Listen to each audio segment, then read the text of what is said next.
کبھی آپ نے یہ سوچا ہے کہ جب ہم مر جاتے ہیں تو ہمارے جسم کے ساتھ کیا ہوتا ہے اور ہمارے مختلف اعضاء کس حالت میں ہوتے ہیں اور جسم آخر کس طرح مٹی کے ساتھ مٹی ہو جاتا ہے؟ لیکن کچھ لوگوں کا جسم مرنے کے بعد بھی سلامت رہتا ہے اور کوئی ایسا عمل نہیں جو ان کے جسم کو ختم کر سکے، یہ ہمارا اسلام کہتا ہے۔ کیا اس کا جواب سائنس کے پاس موجود ہے یا یہ اللہ کا ایک معجزہ ہے؟ آج ہم جانیں گے موت کے بعد جسم میں پیدا ہونے والی تبدیلیوں کے بارے میں اور کیسے اسے سائنس ڈیفائن کرتی ہے، اور دین اسلام اس کے بارے میں ہمیں کیا بتاتا ہے۔ سائنٹیفک پوائنٹ آف ویو سے جب انسان کی موت واقع ہوتی ہے تو انسان کا جسم مختلف پروسیس سے گزرتا ہے، جسے ڈیکیئنگ پروسیس کا نام دیا گیا، کہ کیسے انسان کا جسم آہستہ آہستہ ختم ہوتا چلا جاتا ہے۔ اس میں سے پہلے پروسیس کو پیلر مورٹس کہتے ہیں۔ جب انسان کی کلینکل ڈیتھ ہوتی ہے اس کے بعد یہ پہلا پروسیس شروع ہوتا ہے، جس میں انسانی جسم سے آکسیجن کی کمی ہونے لگتی ہے اور انسانی جلد پیلی ہونے لگتی ہے۔ پھر اس کے بعد آپ کا جسم دوسرے مرحلے میں ٹرانسفارم ہوتا ہے، جسے ایلگر مورٹس کہتے ہیں، اور یہ تقریباً 20 منٹ سے لے کر 3 گھنٹے تک رہتا ہے، جس میں آپ کی دل کی دھڑکن بند ہو جاتی ہے اور آپ کا خون جم جاتا ہے اور آپ کے باڈی کا ٹمپریچر ہر گھنٹے میں ڈکلائن کرتا ہے اور تقریباً 1.53 فارنہائٹ یہ کمی واقع ہوتی ہے۔ اس کے بعد آپ کا جسم تیسرے مرحلے میں ٹرانسفارم ہوتا ہے، جسے ریگر مورٹس کہتے ہیں، اور یہ 2 گھنٹے سے لے کر 12 گھنٹے تک رہتا ہے، جس میں آپ کے جسم کے اعضاء سخت ہونے لگتے ہیں، کیونکہ وہ ATP جو انرجی پرووائڈ کرتی تھی آپ کی باڈی کو وہ ختم ہونے لگتی ہے اور جسم سکڑنے لگتا ہے۔ اور ان تمام پروسیس کے درمیان اندرونی پروسیس بھی چل رہے ہوتے ہیں، جس میں آٹولائسس اور پوٹریفیکیشن کا پروسیس جو آپ کی باڈی میں چل رہا ہوتا ہے، اور آپ کے باڈی کے وہ سیلز، وہ انزائمز اور وہ بیکٹیریاز جو کبھی آپ کی جسم کے لیے فائدہ مند تھے اور مختلف پروسیس میں آپ کا ساتھ دیتے تھے، جس میں سے خاص طور پہ کھانے کو ہضم کرنے میں اور آپ کی باڈی کو انرجی ٹرانسفارم کرنے میں،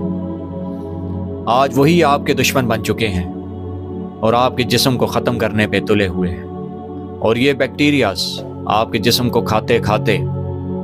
ختم کر دیتے ہیں اور جسم میں ایک بدبو پیدا کرتے ہیں اور آپ کا جسم پھولنے لگتا ہے۔ اور اس کے بعد جو سائنس آخری سٹیج بتاتی ہے جو اسکیلیٹنائزیشن ہے، جس میں آپ کے جسم پر سے گوشت ختم ہو جاتا ہے اور صرف ہڈیاں باقی رہتی ہیں، جو کچھ عرصے میں اور چند سالوں میں وہ بھی ختم ہو جاتی ہیں، اور یہ ایک عام جسم میں ہوتا ہے جسے سائنس بتاتی ہے۔ لیکن قرآن اس کے برعکس ہے، اور قرآن ان خاص لوگوں کے بارے میں کہتا ہے جن میں انبیاء، شہداء اور صالحین لوگ شامل ہیں، کہ مٹی ان کے جسم کو تباہ نہیں کرتی اور ان کے جسم ہمیشہ سے سلامت ہیں اور سلامت رہتے ہیں۔ کہ اللہ کے نبی نے فرمایا کہ اللہ نے زمین پہ حرام کر دیا ہے کہ وہ انبیاء کے جسم کو کھائے۔ یہی وجہ ہے کہ کئی مقامات پر انبیاء کے جسم صحیح سلامت ملے، کہ تاریخ میں موجود ہے کہ حضرت دانیال علیہ السلام کی جب قبر کھولی گئی 1700 سال بعد، تو آپ صحیح سلامت اندر موجود تھے۔ تو قرآن مجید اس کے بارے میں ہماری رہنمائی فرماتا ہے کہ کیسے اللہ تعالیٰ انبیاء کے جسم کو اور نیک اور صالحین اور شہداء کے جسم کو مٹی سے بچاتا ہے اور ہر طرح کی تبدیلی سے محفوظ رکھتا ہے۔ قرآن مجید میں حضرت عزیر علیہ السلام کا وہ واقعہ جس میں اللہ تعالیٰ نے 100 سال تک ان پہ موت طاری رکھی، اور پھر اس کے بعد سوال کیا گیا کہ تم کتنے عرصے تک سوتے رہے، تو کہنے لگے دن یا دن کا کچھ حصہ۔ اللہ تعالیٰ نے ان کی توجہ اس سواری کی طرف دلائی جو آپ کے ساتھ موجود تھی، کہ وہ ہڈیوں میں تبدیل ہو چکی ہے، اور پھر دوسری طرف کھانے کی طرف آپ کی توجہ دلائی کہ وہ اپنی حالت میں موجود ہے۔ یہ دونوں واقعات ایسے تھے کہ یہ ایک اشارہ ہے اللہ کی طرف سے کہ کیسے اللہ تعالیٰ جسے چاہے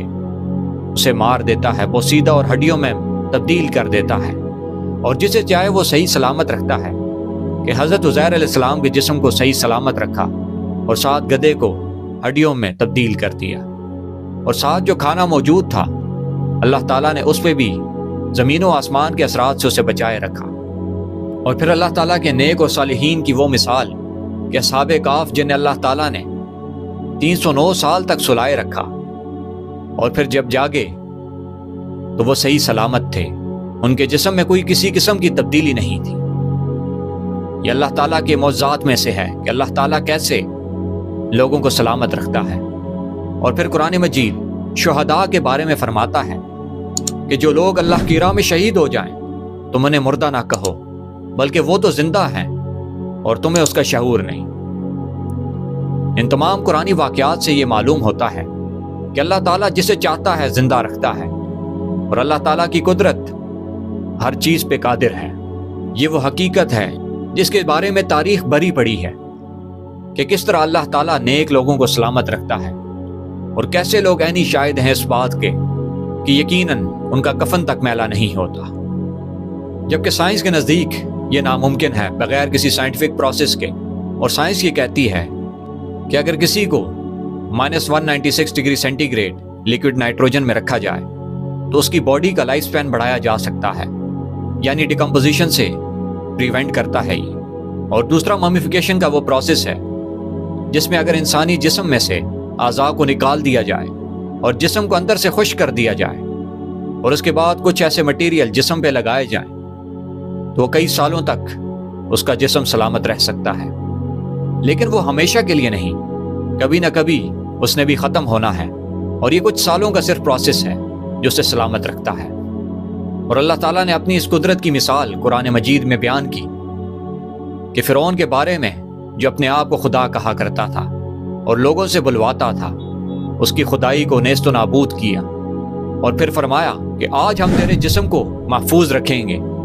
تاکہ بعد میں آنے والوں کے لیے نشانی بنے۔ اور قرآن کا یہ وہ زندہ معجزہ ہے کہ فرعون کی وہ لاش آج بھی مصر کے میوزیم میں پڑی ہے، اور لوگوں کے لیے عبرت ہے کہ یہ وہ جھوٹا خدا ہے جو جھوٹی خدائی کا دعویٰ کرتا تھا، اور اس کا جسم ممیفائڈ ہے۔ اور سائنسدان اس بات پہ حیران ہیں کہ اتنے ہزاروں سال گزرنے کے بعد بھی یہ جسم کیسے محفوظ ہے، کون سے ایسا مٹیریل ہے جو اسے محفوظ رکھ سکتا ہے۔ تو یہ اللہ کی قدرت ہے جس نے اسے محفوظ رکھا اور عبرت بنایا۔ ان تمام حالات و واقعات کو دیکھنے کے بعد ایک بات کا علم ہو جاتا ہے کہ انسان نے ایک دن مرنا ضرور ہے، اور اس کے بعد موت کا سفر شروع ہونا ہے، اور اس سفر میں انسان کے جسم پہ مختلف تبدیلیوں کا آنا ہے، اور یہ کام انسان کا حال ہے جو کہ ہو کے رہنا ہے، اور اس نے ہڈیوں میں تبدیل ہونا ہے۔ لیکن انبیاء، شہداء اور صالحین اس کے برعکس ہیں کہ اللہ ان کے جسم کو محفوظ رکھتا ہے، اور ہر طرح کی تبدیلی سے جو ان کے جسم میں عیب پیدا کرے اس سے اللہ تعالیٰ انہیں بچا لیتا ہے۔ اور قرآن مجید اور احادیث مبارکہ